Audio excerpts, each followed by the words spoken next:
Senhor, por favor, fale conosco, nos ajude através da exposição da Tua Palavra a reconhecermos essas verdades e nos apropriarmos delas em nossas vidas.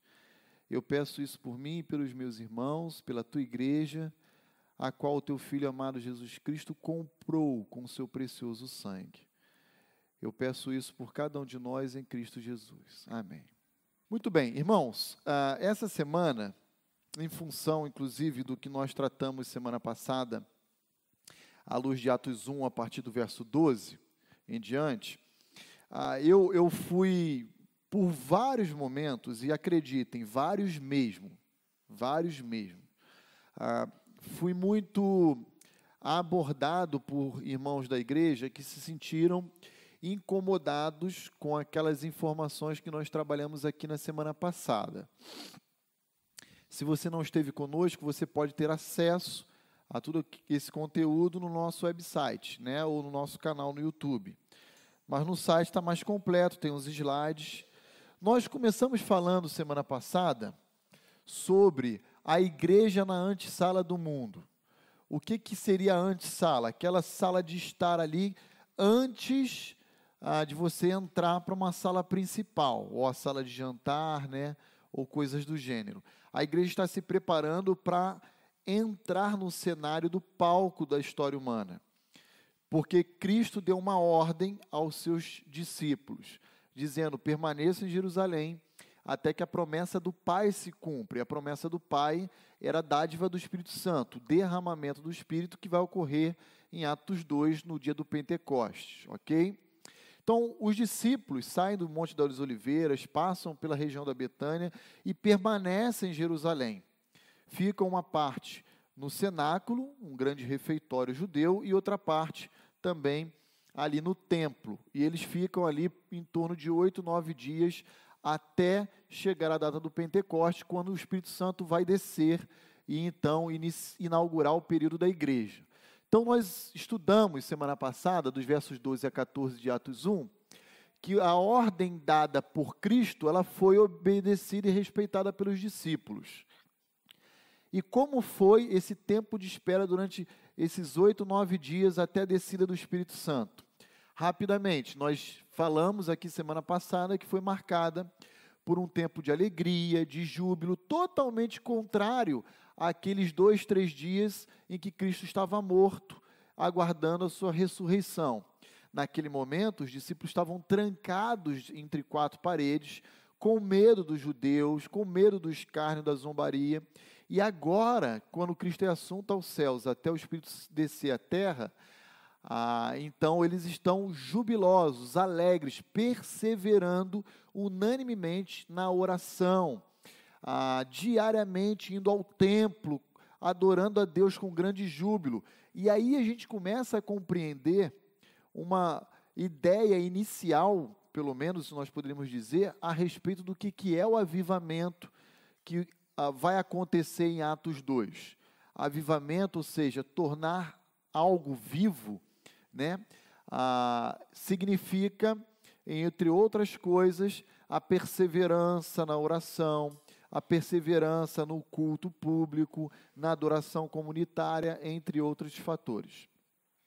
Depois nós caminhamos nos versos 15 a 17, sob a verdade de que a igreja, ela surge com um fundamento. E qual é o fundamento dela? A palavra de Deus, que na oportunidade de Atos 1, ainda apenas se limitava ao Antigo Testamento, porque o Novo ainda estava para ser registrado, ok? Então, Pedro, enquanto aguarda com uma assembleia de aproximadamente 120 pessoas ali no templo, Pedro, ele está olhando o momento de vida daqueles discípulos e relacionando ao Antigo Testamento como um cumprimento profético. Ou seja, a igreja do Senhor Jesus surge no tempo e no espaço não como fruto do acaso ou um acidente na história, mas como um cumprimento do que Deus já havia estabelecido, já de uma aliança com Abraão, de que seriam em nome dele, na verdade na pessoa de Israel, todas as famílias da terra seriam abençoadas, ok? Nesse aspecto, então, nós vimos 3 verdades, que a igreja surge com o cumprimento das Escrituras Sagradas. O Espírito Santo é o autor das Escrituras, porque todo o tempo Pedro diz lá em Atos 1, isso acontece para que se cumprisse o que o Espírito Santo proferiu por meio da boca de quem? Davi. Então, Davi, ele é um coautor, ele é um instrumento de Deus humano para registrar uma profecia, uma verdade revelada pelo Espírito de Deus que estava se cumprindo. E, por último, temos que os autores humanos, então, sofreram essa supervisão do Espírito Santo no registro das suas obras. E essa supervisão, né, a gente chama de inspiração, ou a doutrina da inspiração. O Espírito Santo está ali olhando, ele não está ditando, ele não está psicografando, não está fazendo nada disso. Ele colocou no coração dos autores humanos uma verdade, e os seus autores, no exercício das suas livres faculdades mentais, escrevem exatamente aquilo que o Espírito Santo queria que fosse registrado. E isso tem a ver com a doutrina da inspiração.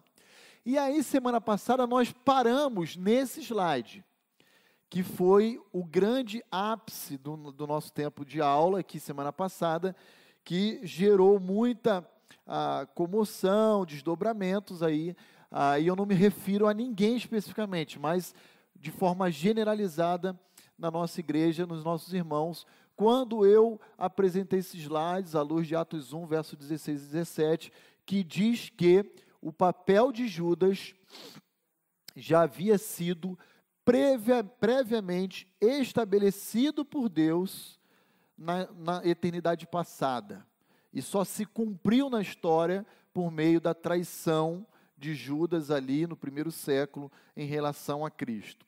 E nesse sentido, eu li 3 versos com os irmãos, e eu vou repetir ele aqui, antes da gente prosseguir com esse assunto, tá bom?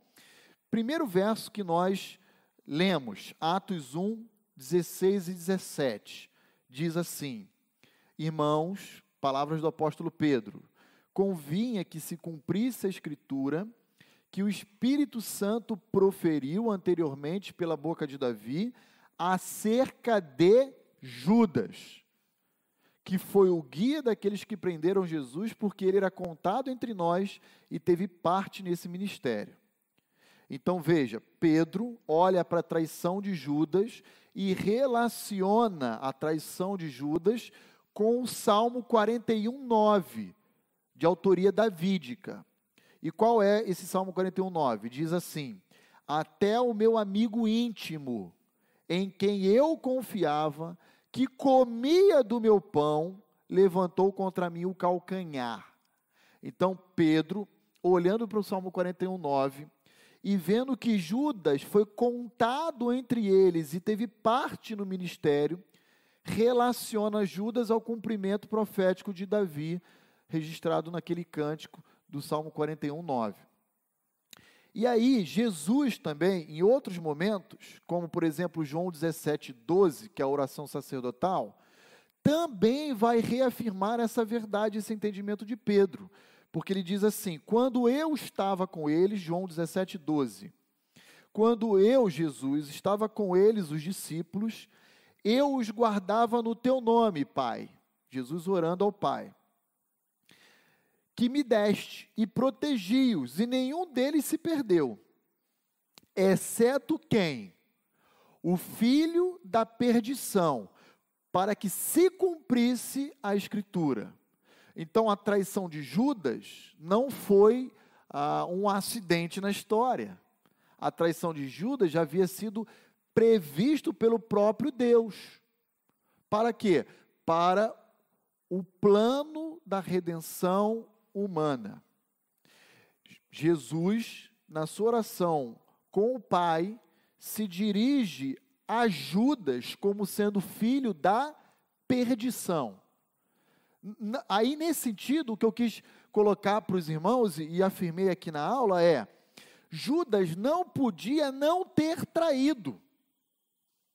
Por quê? Porque já havia um decreto estabelecido por Deus na eternidade passada, e que foi cumprido ao longo da história, de que era necessário que ele se perdesse para cumprir um papel específico no plano da redenção.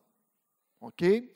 E aí nós chegamos à seguinte conclusão: os seres humanos, eu e você, nós não possuímos uma liberdade própria para definirmos o nosso futuro. Nós temos uma liberdade natural, mas essa liberdade ela não é autônoma, ela não é independente de Deus. E aí é que mora o grande perigo, porque quando a gente pensa assim, isso dá um choque. E é a partir daí que teve todos os desdobramentos. E aí eu concluí a aula da semana passada, usando uma passagem de Lucas 22, 21, 22, em que Cristo diz assim: todavia a mão do traidor está comigo à mesa, porque o Filho do Homem, na verdade, ele vai segundo o que está determinado. Palavras do Senhor Jesus. O Filho do Homem não está vivendo aqui à toa como ele quer, ele está fazendo aquilo que foi decretado pelo Pai. Mas ai daquele por intermédio de quem ele está sendo traído. Agora a gente vê ao mesmo tempo a responsabilidade humana. O fato de Deus escrever a história não significa que nós não temos responsabilidade pelos nossos atos. Porque como nós não sabemos o que Deus estabeleceu para nós, nós fazemos aquilo que a gente pensa ser melhor para nós, mas certos de que, na verdade, a gente só está realizando na história e no tempo o que Deus decretou para nós.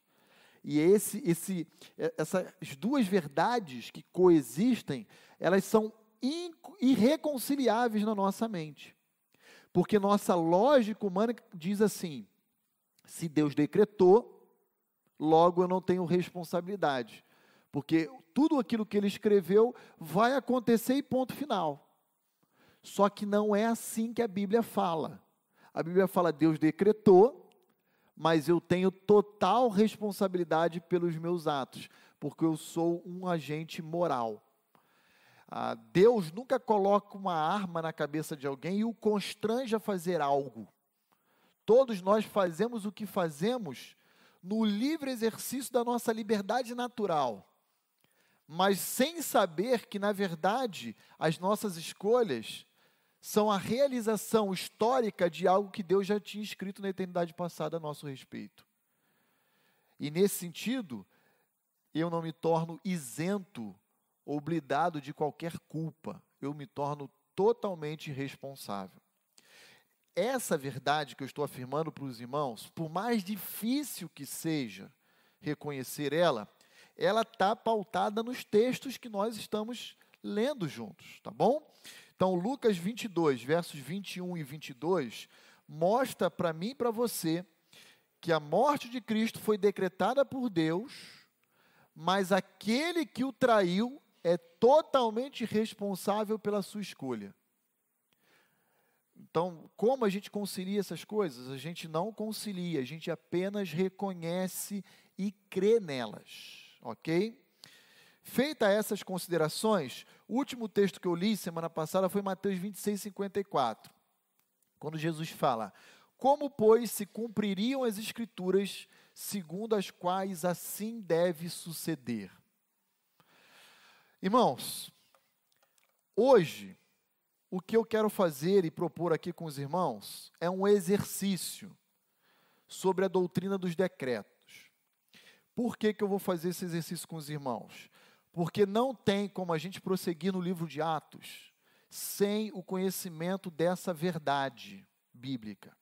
Porque todo o livro de Atos, a começar do capítulo 1 até o capítulo 28, final do livro, vai estar recheado de decreto de Deus. Totalmente.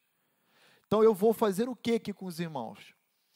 Eu vou propor alguns textos, começando pelo próprio livro de Atos, que nós vamos abordar oportunamente na sequência do livro. Nós vamos ler e vamos fazer algumas afirmações sobre o texto. Eu não vou colocar a minha opinião pessoal do texto, tá bom? Eu vou apenas ler o texto com vocês e vou fazer as afirmações que os autores bíblicos estarão fazendo. Depois de lermos algumas passagens no livro de Atos, aí nós vamos olhar outras passagens no ensino geral das Escrituras. E se Deus nos der graça, a gente consegue concluir pelo menos até o verso 20 hoje, mas sem pressa, tá bom? Os irmãos têm total liberdade, à medida em que a gente for lendo, levantar a sua mão e fazer a sua consideração, sem qualquer problema. Mesmo que você tenha dificuldade, não tem problema. Levante sua mão, porque é preferível que você fale isso, que às vezes é a mesma dificuldade de outros irmãos aqui da igreja, que estão aqui no salão, tá bom? É a mesma dificuldade que eu tenho, e a gente pode chegar aqui a um desfecho juntos, que honre a Deus e gere crescimento em todos nós, tá bom? Então, por favor, vamos fazer essas leituras e vamos caminhar na verdade das Escrituras. Atos 2, 23, quem pode ler para nós? Atos capítulo 2, verso 20, vamos ler do 22 ao 24, o foco é o 23, mas eu vou ler o 22 ao 24, que é o pregão, o sermão de Pedro. Quem pode ler para nós? Dani? De 22 a 24, Dani, por favor. Varões israelitas, atendei a estas palavras. Jesus o Nazareno, varão aprovado por Deus diante de vós com milagres, prodígios e sinais, os quais o próprio Deus realizou por intermédio dele entre vós. Como vós mesmos sabeis, sendo este entregue pelo determinado desígnio e presciência de Deus, vós o matastes, crucificando-o por mãos de iníquos, ao qual, porém, Deus ressuscitou, rompendo os grilhões da morte, porquanto não era possível fosse ele retido por ela. Obrigado. Então veja a primeira expressão que aparece em Atos 2, 23. Jesus Cristo, o Filho de Deus, foi entregue pelo determinado desígnio de Deus. Está vendo aí? O que é isso? Isso chama-se decreto. Pastor, tem uma palavrinha a mais aí, não tem? Qual é essa palavrinha? Presciência. Como é que a gente tem que entender essa palavrinha? O pai olhou para o túnel do tempo na história e viu o filho morrer e falou, então agora eu vou escrever a história. É isso? Não. Não é isso. Deus, pela sua onisciência, ele é presciente. O que é presciência? É o conhecimento prévio, antecipado de todas as coisas. Isso é natural do seu caráter, porque ele é Deus, ele vê a história. Ele não olha com a luneta para frente, ele olha de cima para baixo, ele vê desde Gênesis 1 a Apocalipse 22, tudo aqui no painel dele, no campo visual dele. Então, ele é presciente. Pastor Roni não está negando que Deus seja presciente.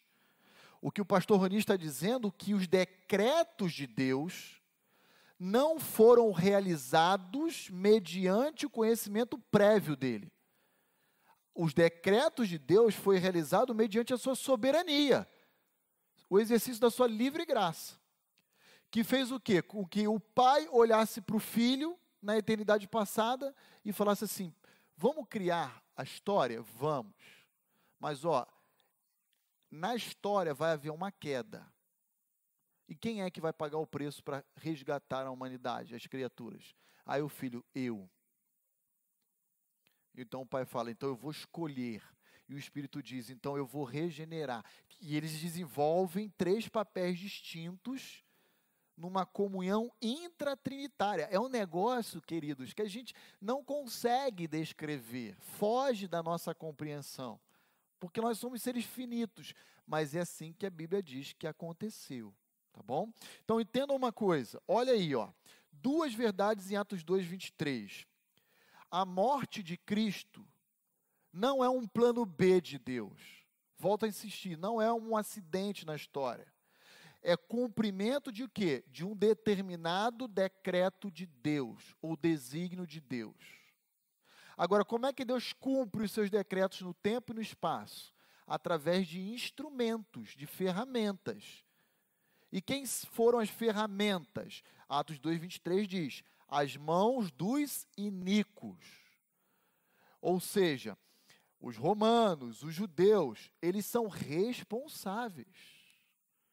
São totalmente responsáveis e vão responder diante de Deus pela decisão de crucificarem o filho. Ah, mas o filho não já tinha sido decretado pelo pai que iria ser morto por eles? Sim, e isso não extingue a responsabilidade ou os isenta dos atos de rebeldia deles. Como é que eu concilio essas duas coisas? Eu não concilio, eu só reconheço e creio. O que eu não posso fazer é, tentando conciliar, tirar, diminuir ou extinguir uma dessas duas verdades que são, pelo apóstolo Paulo e Pedro, entre outros autores, reveladas para nós.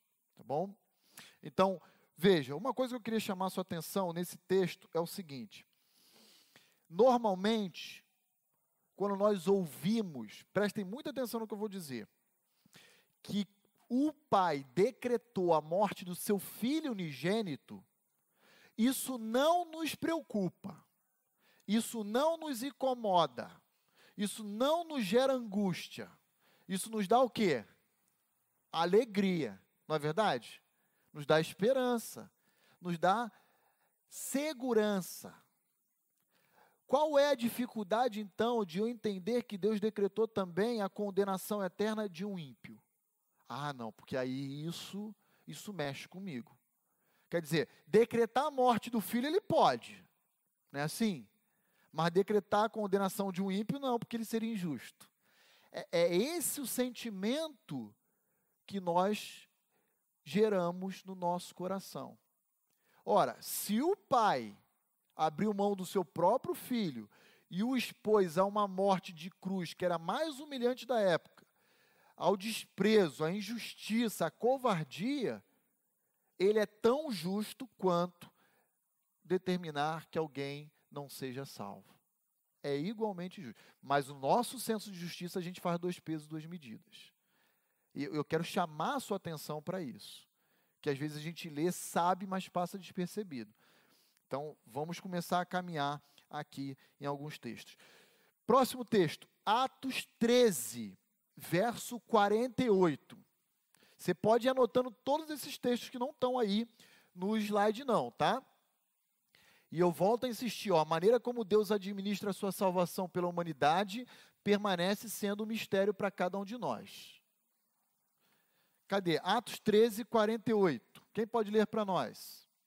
Irmã Roseli, preste muita atenção nessa passagem. Essa é uma passagem que você vai ter que dar resposta se você tem essa dificuldade. Fica com o texto bíblico, fica com ele. Olha aí o que diz. Irmã, por favor. Ouvindo isso, os gentios alegraram-se e bendisseram a palavra do Senhor, e creram todos os que haviam sido designados para a vida eterna. Pronto. Estou falando que o livro de Atos está recheado.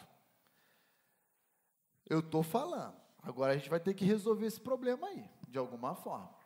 Se você olhar o contexto de Atos 13, é o seguinte. Preste muita atenção. Paulo e Barnabé estão pregando na cidade, primeiramente para os judeus, e depois para os gentios, porque os judeus ficam incomodados com a oferta de salvação dada aos gentios. E aí, Paulo e Barnabé foca então, na pregação aos gentios, porque os judeus se endurecem. Mas Paulo e Barnabé pregam para todos. E quem que se converte? Aqueles que haviam sido, o quê? Designados para a vida eterna. Opa, então há um desígnio de Deus sobre a humanidade? Há um desígnio de Deus. Há um decreto por trás da nossa conversão? Você que não tem conhecimento dele. Mas há. Irmãos, volto a insistir, e quero que os irmãos me compreendam muito bem. Eu tenho a mesma dificuldade dos irmãos, porque eu desconheço a totalidade dos decretos de Deus. Agora, eu não posso negar. eles, a existência deles. Então veja, eu e você temos que pregar para todo mundo. Por quê? Porque Deus revelou na palavra dele, palavra inerrante, infalível, suficiente, né? Ele revelou que ele há de salvar vidas nesse mundo em trevas. E o meio como ele decretou de salvação é por meio da pregação do Evangelho. Agora, o meu papel é pregar. O meu papel não é converter. Quem convence o homem do pecado, da justiça e do juízo, como diz o Evangelho de João, quem é? É o Espírito Santo. Ele usa a pregação do Evangelho que eu realizo para gerar vida naqueles que o Pai escolheu. É assim que se processa a salvação. E creio, o pastor Roni não está emitindo opinião pessoal de nada, eu estou fixado no texto, ok? Digo isso porque alguns irmãos já até consideraram de que o pastor Roni, ele não é batista, ele é presbiteriano, porque os presbiterianos enfatizam a doutrina da eleição. Ah, o pastor Roni é batisteriano. Não, não tem nada a ver com isso. Eu não estou falando de Calvino, eu não estou falando de Armínio, eu estou falando de Pedro, Paulo, Jesus, eu estou falando do texto bíblico, tá bom?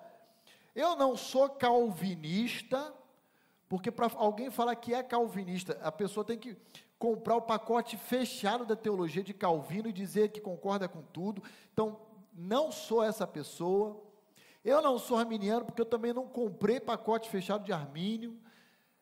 Eu quero dizer para os irmãos que o pastor Roni tenta ser bíblico e ele foge de todo e qualquer rótulo.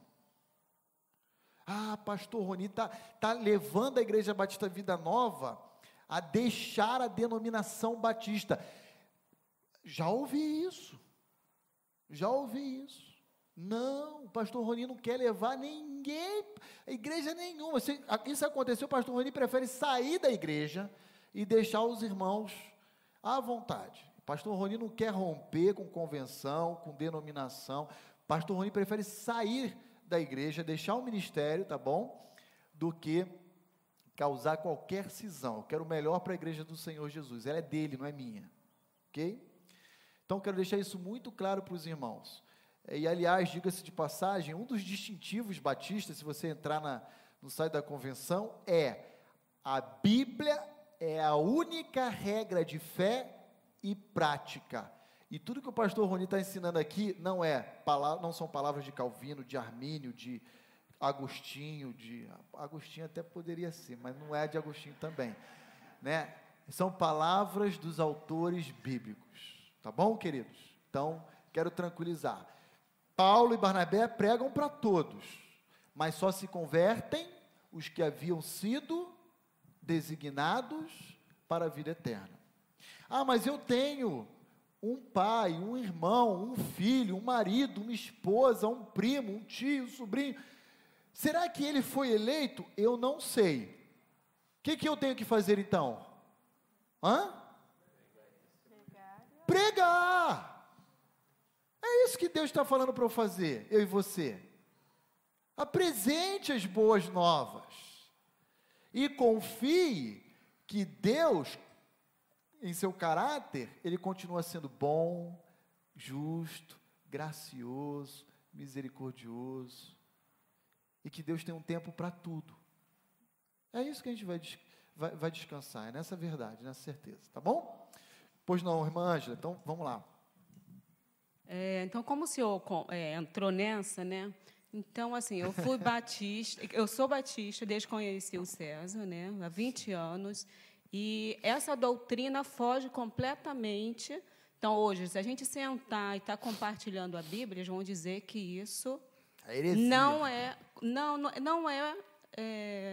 não prega na convenção batista, na batista, quando eles focam naquele versículo que a Roseli falou, existe, sim, a predestinação conforme a onisciência. Uhum. Então, assim, quando eu procurei vir para a Igreja Batista, eu achei que a gente iria estar caminhando junto com a Igreja Batista.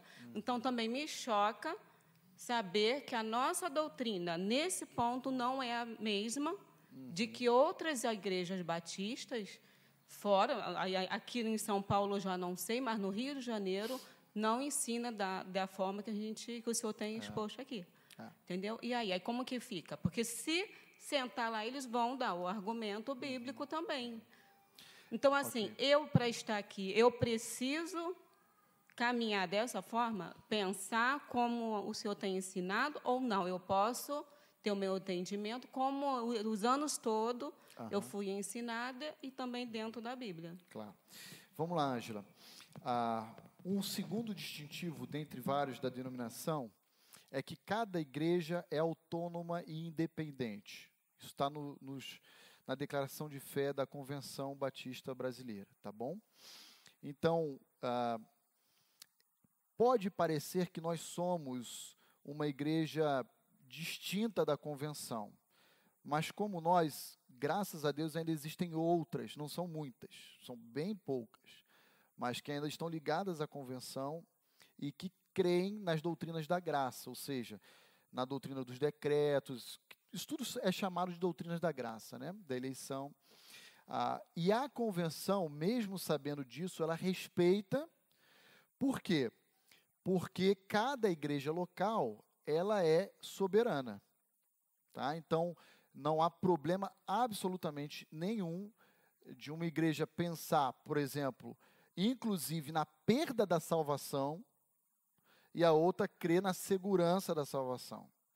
E ambas serem batistas, porque esse segundo distintivo preserva cada igreja em sua autonomia.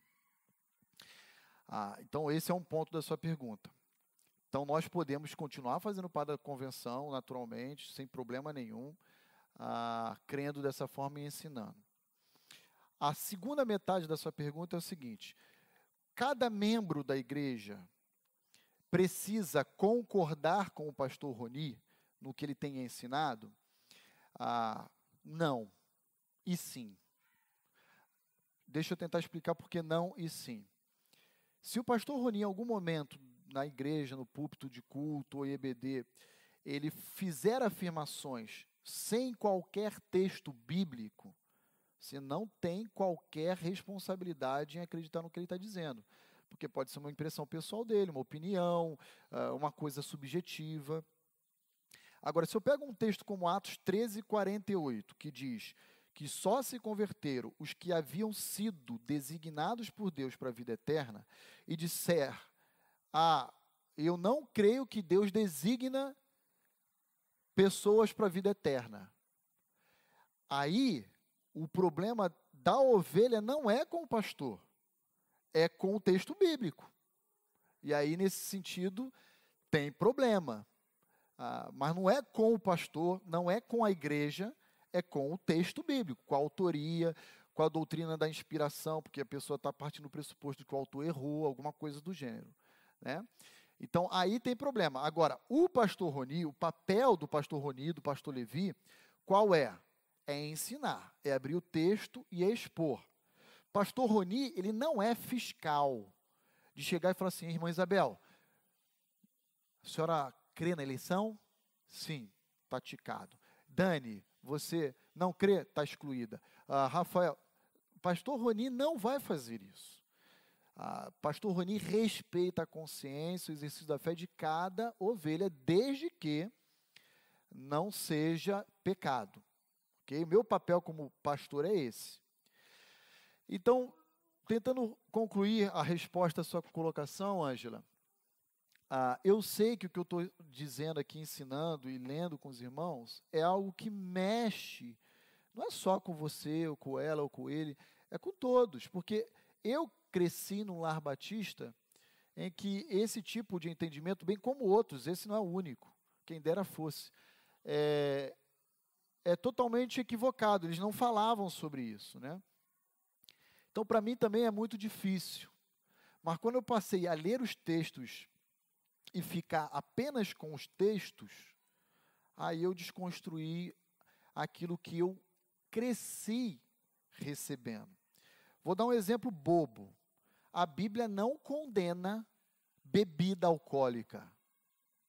Mas eu cresci no lar em que um pastor falava, era coisa do diabo. Aí quando eu cresci e comecei a ler alguns textos, inclusive que Paulo diz para Timóteo, toma um pouquinho de vinho e tal, eu voltei a esse meu líder, ele falava, não, isso não era álcool, era suco de uva.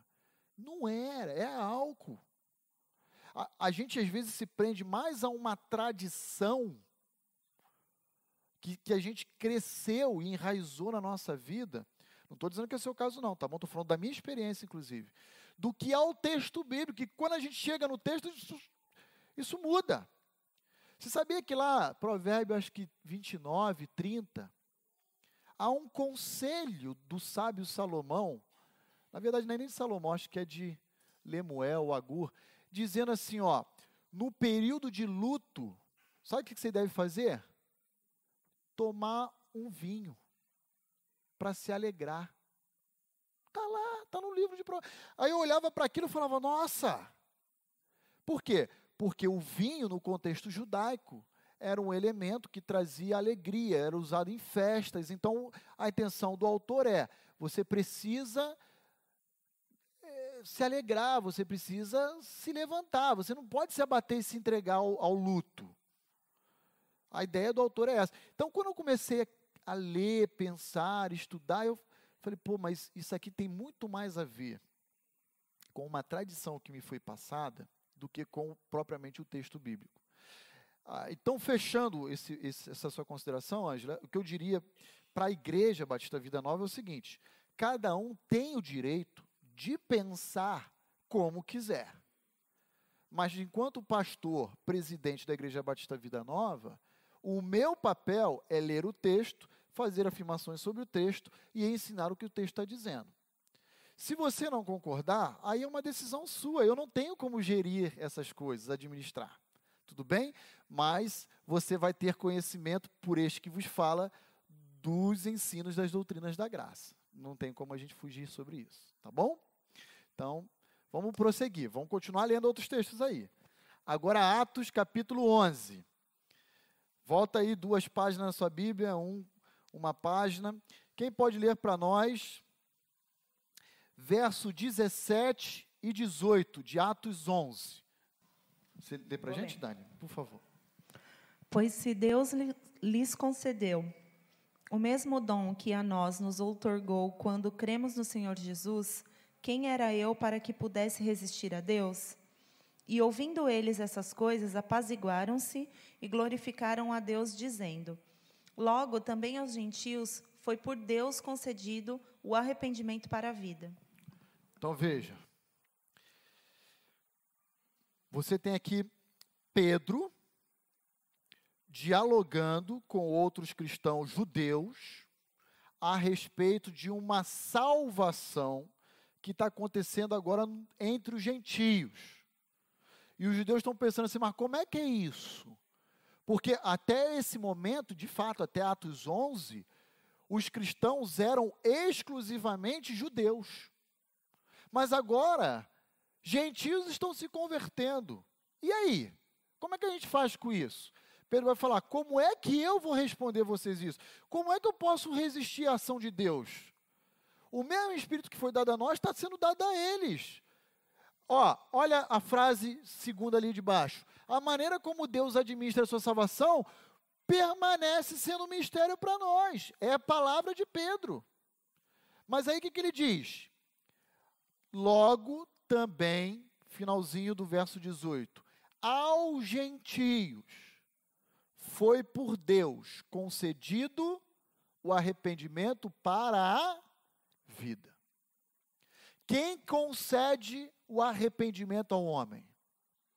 Deus.